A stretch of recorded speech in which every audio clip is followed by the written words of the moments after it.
而家正值英國嘅海豹繁殖季，呢條片我哋除咗睇野外嘅灰海豹，亦都會去救助中心睇海豹。同時我哋都會回顧一段改變現代藥物安全觀念嘅醫學歷史。intro 之後就返嚟正式開始。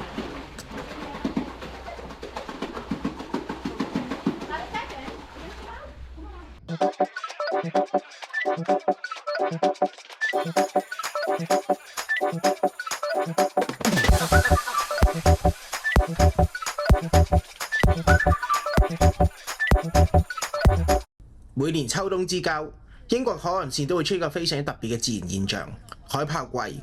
所謂嘅海豹季，主要指嘅係灰海豹嘅繁殖季節。英國沿岸生活住兩種海豹，一種係港海豹，另一種係灰海豹。而你等一陣間所見到嘅全身白色、圓滾滾嘅新生海豹，幾乎全部都係灰海豹嘅幼仔。英國之所以咁有名，係喺呢度擁有全球大約40%嘅灰海豹族群。每年大約從10月到12月，大量母海豹會上岸，喺沙灘同沙洲上面產下幼仔。剛出生嘅海豹 BB 身上覆蓋住一層白色絨毛，喺換毛之前佢哋係唔能夠落海嘅，所以喺岸上停留好幾個星期。而且正因為咁，呢段時間係英國一年之中最容易見到大量海豹嘅季節。喺地理分佈上，英國東岸同北部海岸係灰海豹最集中嘅地區，好似英格蘭嘅 Dandenong 同埋諾福克一帶嘅自然保護區，每年都會吸引大量遊客前嚟觀察。而喺英國嘅北部同蘇格蘭沿岸，海豹嘅分佈更加廣，即係地點嘅相對分散，亦都接近原始。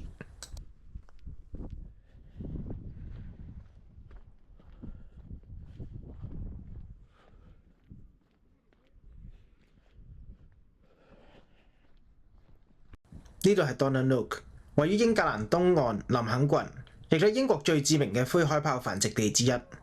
每年秋冬，成百上千嘅灰海豹會喺呢一片山嶺上面產仔育幼。Dandenong 最特別嘅地方係佢係一個對外公眾開放但高度管理嘅野生保護區，遊客可以沿住指定步道觀察，唔需要靠近就可以睇到清楚海豹嘅自然行為。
而家你見到嘅係灰海豹母體正喺度餵養緊佢嘅幼仔。灰海豹嘅哺乳期非常之短，大約只有2到3個星期。喺呢段時間裏邊，母海豹幾乎將所有能量都轉化成乳汁。灰海豹嘅母乳脂肪含量可以高達40至60%，係哺乳動物中非常極端嘅數值。呢個亦都係點解海豹 BB 可以短短幾個星期之內體重可以增加好幾倍。但係呢種高強度嘅哺育係有代價嘅。母海豹喺整個哺乳期間幾乎都唔會進食，完全依賴自己體內嘅脂肪儲存。等到哺乳結束，母海豹會直接離開，返到海裏面覓食，而幼仔就留喺岸上面，等到換毛完成，學習獨立下海。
喺離 Donald 唔遠嘅地方，係 Natureland Seal Sanctuary。呢度唔係動物園，呢個係一個野生海豹救援同埋復健中心。嚟到呢度嘅海豹，多數係無法喺野外自行存活嘅，有啲係受傷，有啲係生病或者嚴重營養不良，亦都有啲係太早嘅時候就同母親分離，亦都有唔少案例係同人類嘅活動有關，例如漁網、海洋廢棄物等嘅受傷，或者係過早嘅人為介入。喺 Natureland 最重要嘅一個觀念係，唔係每一隻外表睇落係孤單嘅海豹都需要被救。海豹媽媽外出覓食嘅時候，幼仔通常會經常被特登獨留喺岸上，太早介入反而會切斷佢哋翻返野外嘅機會。當海豹送到嚟呢度，目標唔係令到佢哋習慣人類，而係盡量恢復佢哋嘅自然行為，並喺可能嘅情況之下翻返去海洋。照護嘅過程之中，人類接觸會刻意被降到最低，因為依賴人類就意味住失去野外生存能力。當然，亦有啲海豹因為永久性嘅傷害，最多翻唔到去野外。對於佢哋嚟講，終身照護唔係理想嘅結局，但係就已經係最有尊嚴嘅選擇。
而家你睇到嘅係 Natureland 嘅工作人員喺度餵海豹食飛靈魚。呢個過程並唔係淨係餵食，而係每日例行嘅健康監察。透過餵魚，照顧人員可以觀察海豹係咪有正常嘅食慾、進食嘅動作係咪協調，以及佢哋對環境嘅反應。對於野生動物嚟講，食唔食、點樣食，往往係身體狀況最早嘅信號。喺餵食過程中，佢哋會留意海豹嘅體型同活動力，確保佢有足夠嘅脂肪儲存，能夠承受返到野外之後嘅寒冷同埋覓食壓力。同時，工作人員亦都會檢查佢哋嘅皮膚、眼同傷口，確認冇感染或者新嘅問題。呢一切嘅目的唔係令海豹適應人類，而係確保佢哋身體狀態足以適應返大海。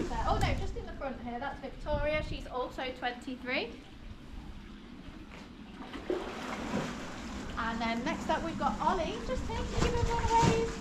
Good boy. Ollie is 14 years old. And then we've got Pixie. Give him a wave. Hi, Good girl. What did you teach them? So 14. We've got Scarlett here. Can you give everyone a wave? Big wave. Oh no, a big wave. Did a little one. Nearly, look. We nearly got one. She is 5. And then last but not least, we've got little Albie just down here who's only 2. Now, one of the most common questions we get asked here at Natureland is how do we tell all of the seals apart and how do we know who to do? So I'm going to let you in on a few tips and tricks that we use to help identify them all. So we'll start with Ollie. Come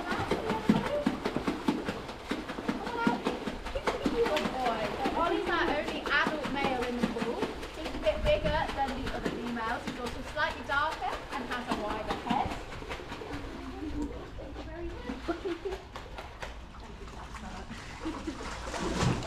Now Pixie is our most enthusiastic seal in the pool. When she's not splashing or waving at us, she's one of our smaller females, and that's how we can tell it's her. So the bully, it's Pixie. Scarlett's quite easy to spot because, as you can see, her coat is a slightly different colour to everyone else. She's more of a brown or bronze colour. Thank you very much. And likewise, Albie is the same. Just down here, he's very, very light in colour, so he's the easiest to spot in the pool. But he's actually an albino seal, which is very, very rare. There's about 1 in 100,000 born out in the wild.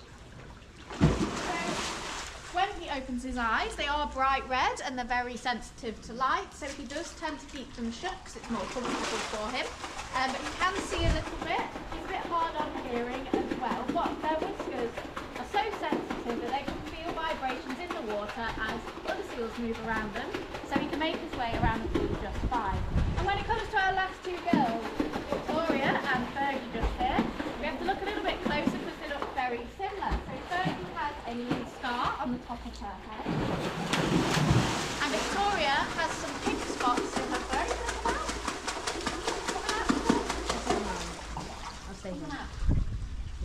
No? Okay. She's got some pink spots in her fur, she's got one under her eye and one on the back of her head.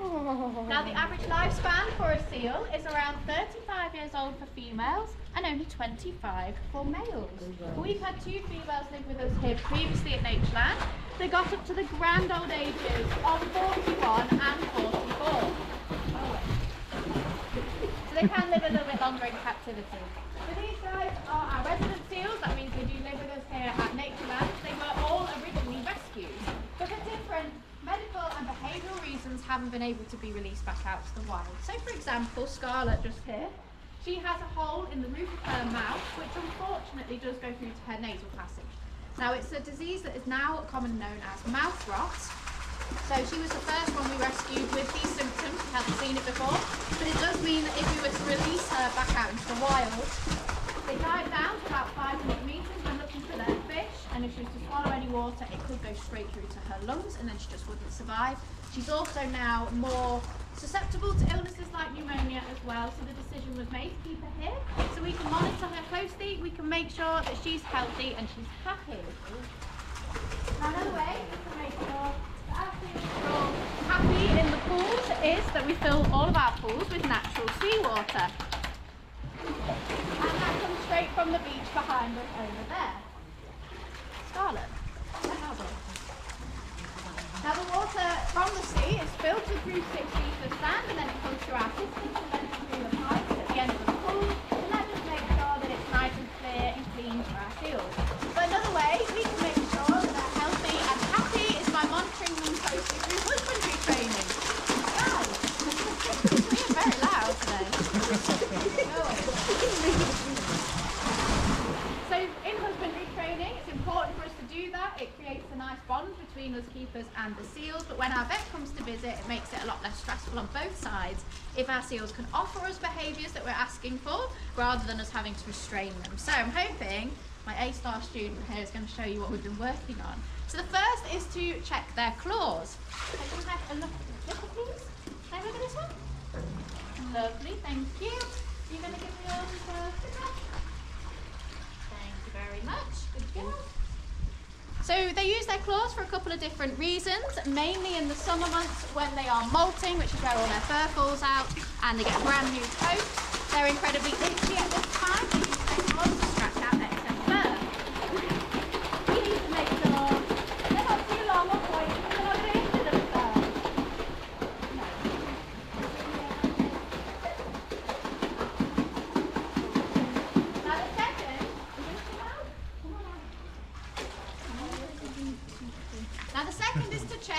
teeth and their gums. Now this is a new behaviour we've been working on, so they don't quite hold their mouths open yet. We do more of a chomping motion. So can I have an open? Open. Good girl. Can I have an open? Lovely. Vic, can I have an open? Beautiful. Thank you, girls. So even when they're doing that, I can see if any teeth are missing. I can make sure their teeth and gums are the correct colour as well. During training at the end of the day, they do tend to get a bit closer to us as well, so we can make sure there's no nasty smells and that could introduce an infection. Now the third behaviour is to do body checks with our seals, which is particularly important for the females. So Victoria here gave birth in July this year, so we got a pup out of her this year. So while she's pregnant, we needed to monitor her blood to make sure it was growing and that there was a bit of movement going on inside as well. Now, let's have a bit of a roll. Thank you. Let's have a good feel. Thank you very much for the video. You're going to come out and do it? A bit further. Thank you very much. Oh, there we go. We don't like it sometimes, do we? Yeah. So that's just a few things we've been working on during our training. You might be wondering what the seals are eating today. They eat lots of different things out in the wild. They're very opportunistic feeders. So lots of different fish, crustaceans like crabs and lobsters and things like squid as well. Today on the menu, we've got herring, which is everybody's favourite fish, isn't it? We've got some haddock here. And we've also got some sprats somewhere in the bucket, but they're probably at the bottom. But we also offer them things like sardines, mackerel, salmon heads and tuna steaks. Oh, there's a sprat. Right there. Do you want this one? There we go. Very gentle. And things like that, just to mimic that wide variety they get out in the wild.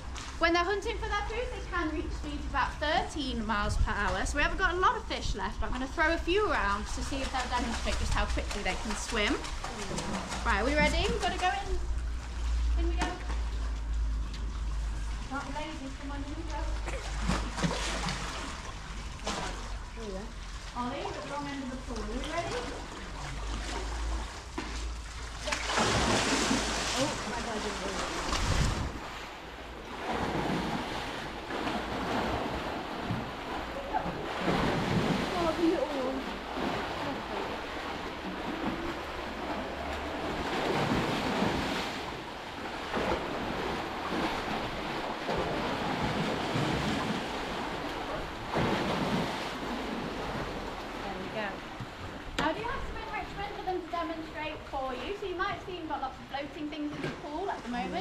Enrichment is important, it keeps their brains engaged, their bodies active, and it helps keep them occupied. We usually do it at the end of the day, and they all get a piece each so that it keeps them occupied whilst we're not here. But I've got Ollie's favourite toy here, and he's got to work out how to get the fish out of this hole at the top. He's got a lovely technique he's going to demonstrate for you. Where is he? Are we ready, Ollie? Oh. He likes to use his nose to turn it upside down. Whereas the girls put a basket around with their flippers and throw the fish out of the bottle. But the girls have worked out, they wait underneath the bottle. Ollie will do all the hard work and they get the prize. Now that's all of the fish gone for these guys. I hope you've enjoyed meeting our residents and learning a little bit about them as well. But before we go, can everybody join me in giving Pixie a nice big wave goodbye? Say bye, Pixie. Good girl, can we have a little wave of you as well? Can you say bye? Oh, we'll get an open instead. Can I have an open? Beautiful, thank you. There we go, and one for Alfie as well. And I will be going to feed the baby seals next. I'm in the pool just down there if you would like to come and join me. But I can ask you to keep all arms and legs out of that pool because there are wild animals in there and they might give an... 跟住落嚟，為食會轉到小海豹池。呢度照顧嘅並唔止一種海豹。喺 Natureland， 同時收容咗灰海豹同港海豹嘅幼仔。雖然佢哋外表相似，但喺親子關係上面採取咗完全唔同嘅生存策略。其中一隻小海豹係大海豹池裏邊 Victoria 嘅仔女。Victoria 係一隻灰海豹。喺野外，灰海豹親子關係非常短暫。母海豹只會同幼仔相處大約2至3個星期。喺呢段時間裏邊，佢會密集地哺乳，將自己體內儲存嘅能量以極高效率轉移俾幼仔。灰海豹嘅母乳脂肪含量極高，幼仔可以喺短短幾個星期之內快速增加體重，但係代價係母海豹喺整個哺乳期間幾乎唔進食。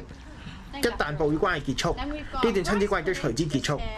母海豹直接翻到海裏邊覓食，幼仔就留喺岸上換毛，準備第一次落海。即使日後再次相遇，佢哋都唔會彼此辨認，因此灰海豹唔會維持長期嘅親子連結。相比之下，港海豹嘅親子關係略有不同。港海豹嘅哺乳期較長，通常可以持續4至6個星期。喺呢段時間裏邊，母海豹會更加頻繁地落水覓食，再翻到幼仔身邊繼續照顧。亦都因此，港海豹嘅幼仔喺從出世冇耐就可以落水游水，唔需要好似灰海豹咁長時間留喺岸上面。但係即使如此，港海豹嘅親子關係都唔係長期嘅。當幼仔具備極基本嘅覓食能力之後，母子之間亦都會自然分離，唔會形成持續嘅家庭結構。從人類嘅角度，咁樣嘅親子關係或者顯得冷淡，甚至令人誤以為係遺棄。但係對海豹嚟講，呢個正正係喺海洋環境之中演化出嚟嘅生存方式。So, hopefully with this tracker for Abby, we can contribute to that research to see if she performs like a normal seal as well. But these guys eat around 3 kilos of fish each per day, and we spread that over 5 different feeds. This is the necessary amount to help them gain weight ready for their meat. It also gives them enough time between each feed to digest the food properly. They can gain up to about 2 kilos each per week. And I think some of them are very, very close to their release weight. So it'll be a couple of weeks and we'll be there. But how it works here at Natureland is these guys get reported to us by members of the public, the Coast Guard and police. When we get a report, we go straight out to make an assessment on the pups. It's important because they are semi-aquatic mammals and they do haul out for lots of different reasons and they're perfectly fine out of water. So they do haul out just to have a bit of a rest. Sometimes they like to do a bit of sunbathing if it's a sunny day.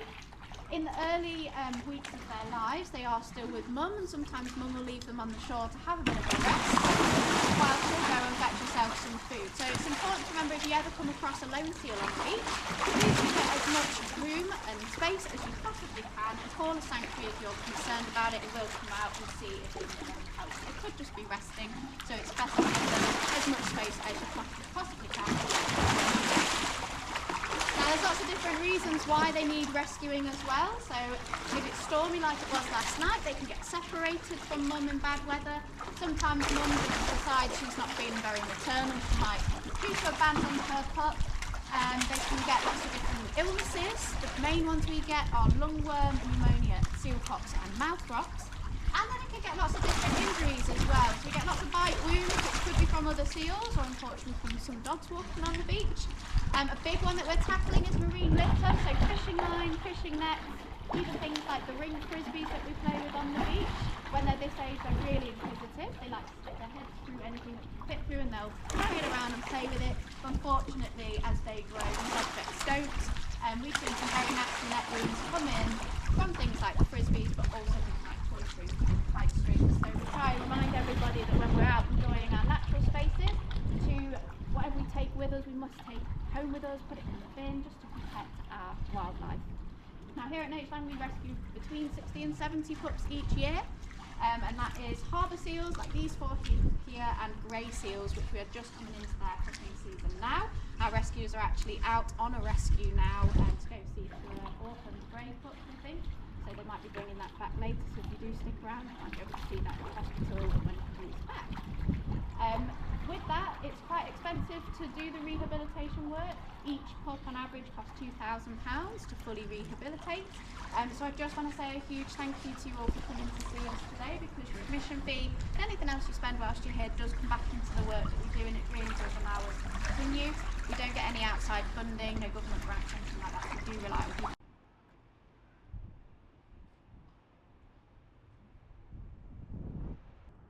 喺幕後 Natureland 亦都有一個小型嘅海豹醫院，佢呢度收治嘅係受傷或者生病嘅海豹，佢哋喺呢度接受檢查、治療以及持續嘅醫療監察。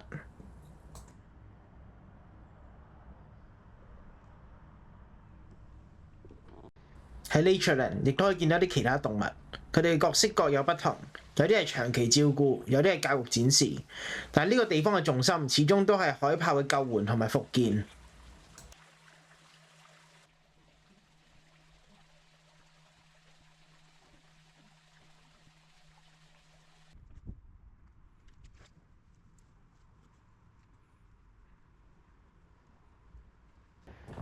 呢度係柯斯夾，位於英國諾福克海岸，同 Donald 一樣，柯斯夾都係冬季可以見到大量灰海豹嘅地方，但係呢度體驗就完全唔同。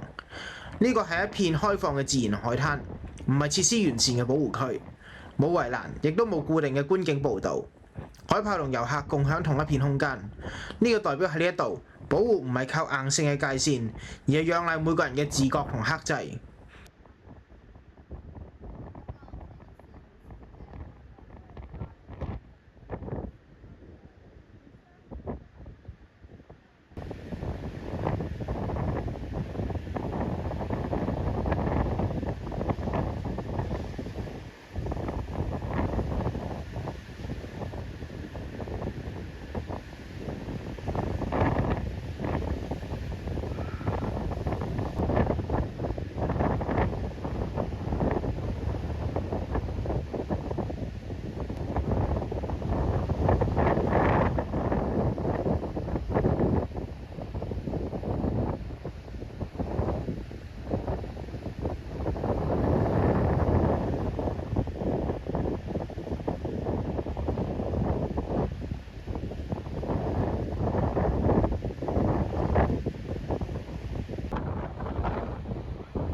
不過，亦都唔係每一個網絡上推薦嘅海豹棲息地都適合實際觀看或者拍攝。有啲地方，例如聖 Apps Head，確實有海豹活動，但佢哋多數喺海岸下方或者遠離步道嘅位置。喺唔違反保護規定嘅前提下，遊客只能夠從非常之遠距離去觀看，實際睇到嘅往往只係海面上面嘅小黑點。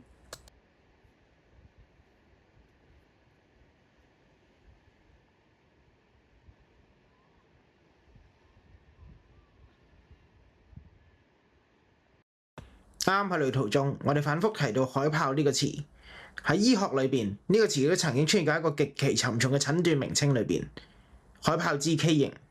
跟住落嚟要講嘅就係呢個名稱背後改變咗現代用藥安全嘅嗰段歷史。海豹肢畸形，醫學上稱為 Vulcophilia， 係一個罕見嘅先天性肢體發育異常。佢嘅特徵係四肢長骨，例如肱骨或者股骨，嚴重發育不全，甚至完全缺失，導致手同腳睇起上嚟就會直接連喺軀幹上面咁。Vulcophilia 呢個名稱嚟自希臘文 Vulc， 意思係海豹 ，Milos 指嘅係肢體。呢個係一個解剖學上嘅描述用語，並唔係對患者嘅比喻。時間翻到去1950到1960年代，沙利度胺最初被開發為鎮靜同安眠藥，後來被廣泛用於治療孕期嘅嘔心同埋嘔吐。喺當時，佢甚至被宣稱為對孕婦非常之安全。但好快，醫學界就開始留意到一個異常嘅現象，大量嘅嬰兒出現嚴重嘅先天畸形。我哋後來先至知道，沙利度胺係一種極強嘅致畸胎藥物。當藥物暴露發生喺懷孕嘅第4至到第8週，亦都即係肢體發育嘅關鍵期，風險係最高。佢會抑制胚胎嘅血管新生，干擾正常嘅枝芽發育，導致四肢、耳朵、眼睛甚至內臟都冇辦法正常形成。呢一件事喺全球造成超過1萬名受影響嘅嬰兒。常見嘅問題包括四肢畸形、耳同眼嘅發育異常，以及心臟或者腎臟等嘅內臟器官嘅畸形。好多懷孕甚至以流產或者出世後冇耐就死亡告終。沙利度胺事件直接改變咗現代醫學對於用藥安全嘅理解，佢促成咗多項制度改革，包括孕期同生殖毒性嘅藥物測試、強制性嘅致胎性動物實驗，以及更嚴格嘅藥物上市嘅審查。同時，佢亦都塑造咗我哋今日對於病人知情同意以及藥物監管制度嘅重視。喺呢個之後嘅幾十年，醫學界建立咗一套用嚟降低風險嘅制度，包括結構化嘅孕期風險評估、藥物上市前同上市後嘅安全監察。呢啲制度嘅目的並唔係令藥物零風險，而係避免可以預防嘅災難再次發生。對於育齡期嘅女性而言，有啲嘢其實係應該要注意嘅。睇醫生嘅時候，應該如實作答月經或同埋避孕相關嘅問題。呢個唔係八卦你嘅私隱，而係安全評估嘅一部分。如果唔確定係咪有可能懷孕，就要主動話俾醫生聽。喺服用處方藥或者成藥之前，應該要留意標籤會唔會有表示孕期禁用，或者需要諮詢醫生。亦都唔好自行假設呢個藥好常見就一定係安全。如果你中意我哋嘅內容，請你撳個 like。如果你有任何問題，請你喺下邊留言區留言。如果覺得唔好睇，就記得 share 俾朋友睇啦。另外，如果想支持我哋嘅話，可以而家 scan 左下角嘅 QR code 去請我飲杯咖啡。如果想銀行轉帳嘅話，相關資料會喺 info box。再一次多謝大家嘅收睇。